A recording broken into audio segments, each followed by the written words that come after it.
place. That is a new horizon for her. Don't say Enough, Kevin, Kevin. please. You're so damn repetitive. Kevin, please stop. And, Let her you know, finish her thought. she can't. Give him like a long fact. I am or a supporting her. But when women make a gaffe, they're monsters That should never be invited back. We make some comments which you were Again, all thinking in your head, and now you're hold on getting a mad at second. us I'm for sorry, this having a field this day. is We not deserve working it. for you It was a because terrible John, terrible. John, what do you think should happen to Donald Trump Well, as a here's result the of his issue. bad answers? AOC wants to become the president of the United States. He already is. And by the way, I'm sorry, please, one it's at a not time. a It's partisan too much. issue. Thank you. She was terrible. Get over it. In this clip, we're going to see Abby Phillip and PoliticsGirl expose Kevin O'Leary and MAGA's hypocrisy when it comes to AOC's supposed word salad, in contrast with the multiple word salads that Donald Trump has made over the years.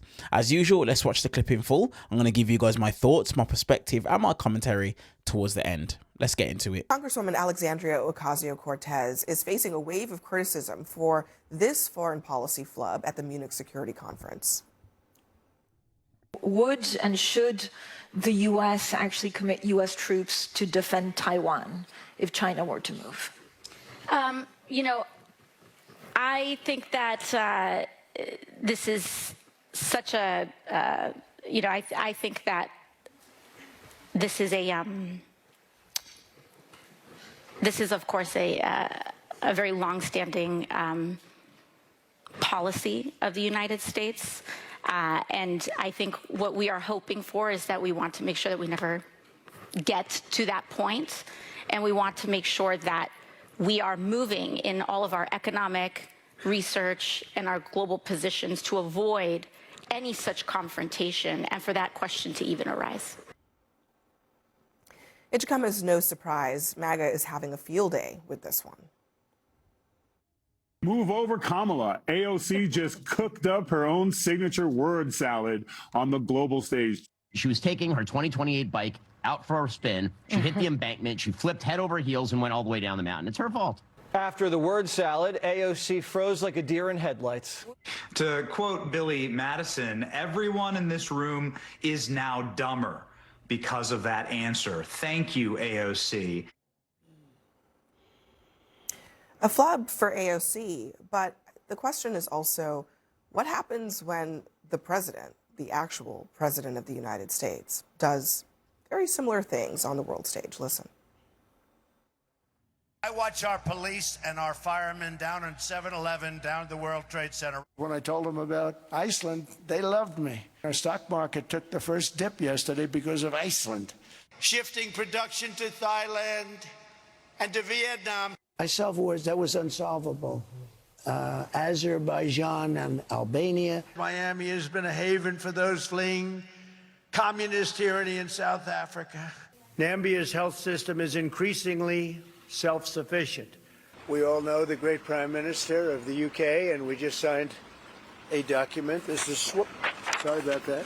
We just signed it, and it's done. And so we have our trade agreement with the European Union.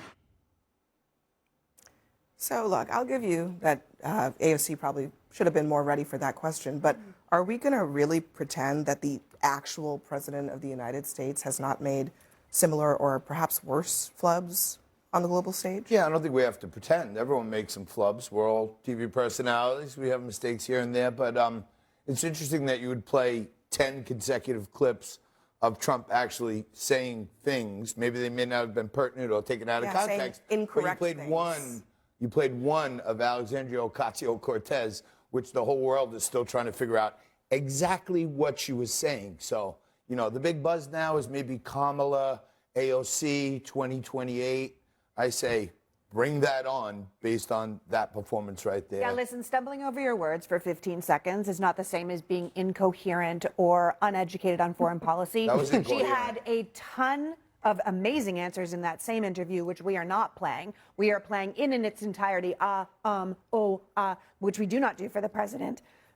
Personally, I was more interested in the thing she said where she said we're entering an age of authoritarianism, where a group is working in tandem to carve up the world into pieces to serve themselves, and the president is interested in taking on the Western Hemisphere. First of all, that seems kind of true to me, but going to the Munich Security Conference and saying that out loud in the world is kind of ballsy, and I liked it. So a couple of ums before answering a question on Taiwan. Not a big deal. You should go to Queens once in a while before she goes to Munich. That would probably help.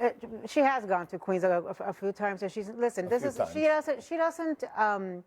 she's not a foreign policy expert. Clearly. And so, no, she's not. Clearly. She's not. You don't say. Yeah. Come on, give her a break. You guys, this is You don't even exhausting. know who's Like, you running do in not- Texas. you're Okay, so there's a exhausting. ton of things It's you don't know. exhausting. Stop being so condescending. You know, for 5 seconds, let somebody finish their thoughts before you have to be I would rude. see how you would be able to answer that. Look, I think that it takes a lot of courage, and I think for her to be expanding her message, for her to be expanding her areas of policy interest are a good thing. She is one of 435 members of Congress. There's a lot of them there that don't come with a breadth of foreign policy You're right. She knowledge. was fabulous. It's not about her being fabulous. It wasn't. Say something here. It wasn't about Let's her say being you're hired fabulous. to give a speech. Let's say you're hired because you're expected to deliver information to an audience. Let's say you're even paid for it. When you go and do that, what happens is the agency that hired you, whether it's the government, your own party, says that was not your best moment. In fact, they tied you back to Kamala Harris. You were so bad, you sounded like her. And by the way, I'm sorry, it's not a partisan issue. She was terrible. Get over it. So now maybe she'll get better. 20 seconds. That was it. And the reality, are you kidding? But the reality is, if you take just a minute and not be condescending, I really believe what she was. I'm trying to one moment. You had your moment. You had your moment. Let her respond. The reality is, that's what's great the about me. reality is, Kevin, is that she was taking a beat, and yes, she wasn't great for less than 20 seconds, if you ask me. But I thought she was doing something that the President of the United States rarely does, and that's think before she speaks. I don't recall. She was trying to get 38 She was seconds. trying to get her words together so she knew how to handle it appropriately. It's not partisan. And if people did that, we wouldn't be in this situation that we're in right now. Hold on a second. Abby would tell the producers don't have them on anymore. We wouldn't be on ever again. Everyone stop talking, please, for just a moment. Stop talking. Thank you. John and Kevin, you all are strongly criticizing AOC for making floods. She was terrible, that's why. All right. We just played several bites here, okay? Let me hold on. He stood next to someone from the EU and called them the Prime Minister of the UK, okay? He called South Africa, South America. He called South America South Africa.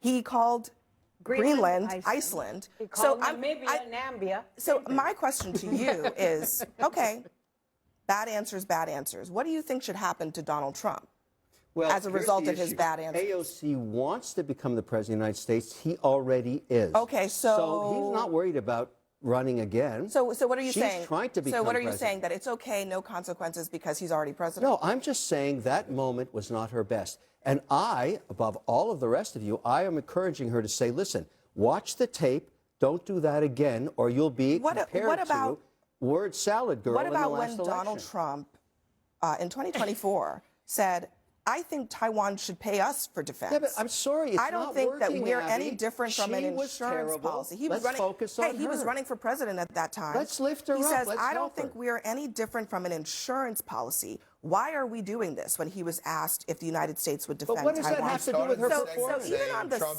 MAGA's having a so field day. even on and we make some comments which you were Again, all on a- thinking in on your a head, sub- and now you're hold getting on a mad at second. us I'm for sorry, this having a field this day. is We not deserve working it. for you It was a 'cause terrible John, performance. John, hey, I'm just asking for you all to apply I the think same Trump's hilarious. standard. I think he makes mistakes to all the the time, and I president crack as up you laughing, do just to like I cracked AOC. up at Joe Biden when he made mistakes. you know- It happens. You're not cracking up when the woman's laughing. You're mocking her. You're saying she's I'm uneducated. cracking up You're when saying I see she's her stupid. because And she's then you're not even comparing her forming to the sentences. then you're comparing her to the She's other not even forming strong sentences. woman who She's not ran. giving like a But wrong it's fact hilarious or a when men wrong make a name. gaffe. She's But when not women make a here gaffe, they're supporting her. monsters that should never be invited back. Thank You know what Mr. one of the differences is, though? When Are you the booker for when this show, Trump too? makes these Okay, John, please. mistakes as president, he's actually reading from things that people supposedly experts on these issues have written. AOC was beyond her skis, I think, in a place that is a new horizon for her. Don't say that. Enough, Kevin. please You're so damn repetitive. Kevin, please stop. And, Let her you know, finish her thought. she can't, I mean, Donald Trump can't read a script. She was answering an impromptu question of something that she's not an expert in. And she's there making mistakes and learning from them. Listen, I'm old enough to remember when George W. Bush was running for president, and they asked him about the guy running Pakistan. What was his name? And he kept saying, General, because he couldn't remember the guy's name. An iconic moment in American history. Yes, I mean, all right. and he went on to become president. All right, next for us, Zoran Mamdani. Do you know what's interesting for me about this moment? Okay, listen. To say that she should have done better, of course, anyone can say that. Anyone can say that at all. But I'm going to agree with PoliticsGirl, her perspective, in the sense of, number one, she'd done something that Donald Trump never does. She actually thinks about what she's going to say before she goes ahead and says it. But then another thing I want to highlight is this. And I just say, side note, again, why is Kevin O'Leary always on these panels? Is he not Canadian? Someone in the comment section, please help me know. Is this guy not Canadian? It rattles me. Anyways, back to the point I was trying to make. The thing that it is that you need to highlight, that I want to highlight, and I want the American people to pay attention to, is this. Don't you think it's ironic that you have AOC, somebody who's actually truly going to fight for the majority of Americans? Because let's actually have it right.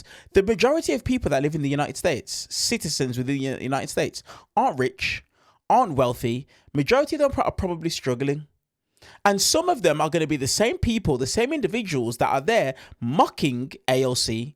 But understand, even if this was AOC kind of planting her flag as in to say, this is me making a move for the presidency, guess what? She's going to be fighting more for your corner, the people who are mocking her, who aren't rich and wealthy, rather than all the people that was played on the compilation that were mocking her. Benny Johnson, I can't even remember some of the names of the Fox hosts. These are people who are going to be high six-figure earners, millionaires and multiple six-figure earners. They're not the majority of the people, but AOC, if she was to ever get to the position where she could, just like Kamala Harris, guess what? They would have been fighting to benefit you. So the fact that these rich and wealthy individuals are mocking AOC, that should be a sign to the majority of Americans to say, if all these rich and wealthy people are mocking AOC, someone is going to fight for me. Surely there's something I need to pay attention to here. And once again, Kevin O'Leary mocking AOC, that tells you all you need to know. A billionaire who rubs shoulders with Donald Trump. That's all it is that you need to know. But let me know your guys' thoughts down in the comment section below on this exchange. Who do you think is in the right? Who do you think is in the wrong? While you guys are down there, hit subscribe if you're interested in my perspective, my thoughts, and my opinions. And then last but not least, do me a favor and just hit the thumbs up button purely for the YouTube algorithm. Let's get this video in front of as many people as possible. I love the fact that Abby Phillip, that PoliticsGirl, exposed Kevin O'Leary and this other MAGA clown on the left I've never seen before. Their hypocrisy, because Donald Trump has made so many more gaffes than AOC has done, but no one's ever said a thing about it. See you guys in the next one.